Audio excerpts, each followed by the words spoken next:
Duwang insidente nin panho-hold up sa tindahan na irehistro sa Sorsogon, Asin Albay. Mga sospek padagos na pigahanap kan mga otoridad. Si Rosie Nieva nakatutok.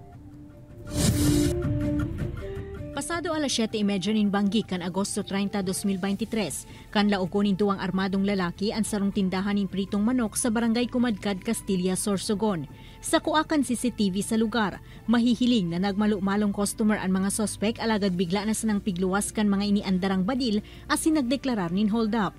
Nilaog pa kan saro sa mga sospek ang tindahan asin pigkuaan benta na 11,000 pesos antes nagdurulag lunad kan sarong motorsiklo. Mientras tanto, pasado alas 9 nin Banggi, sa rupang tindahan nin pritong manok sa barangay Tabon-Tabon, Daraga Albay ang nabiktima man nin hold up. Sa CCTV footage, mahihiling na durdiretsong naglakaw ang sarong sospek pasiring sa empleyado kan tindahan asin nagdeklarar nin hold up. Mahihiling man ang tulong lalaki na nakatambay sa tangod kan tindahan asin kan pinurbara na magtindog kan saro sa mga ini, pinugulan nini kan kaibanan kan sospek. Makalihisan pirang minuto, tulos na nagdurulag ang mga sospetsado lunad din motorsiklo mantang dara ang nasa 3,900 pesos. Sa pag-review kan mga otoridad sa CCTV, napag-araman na pareho sana ang mga sospek na enot naman na ng hold up sa Sorsogon. Magayon po na igwa talagang CCTV. May mangyari man at least sa madalitang ma-identify ng mga suspect and mapapailan pa sindang kaso.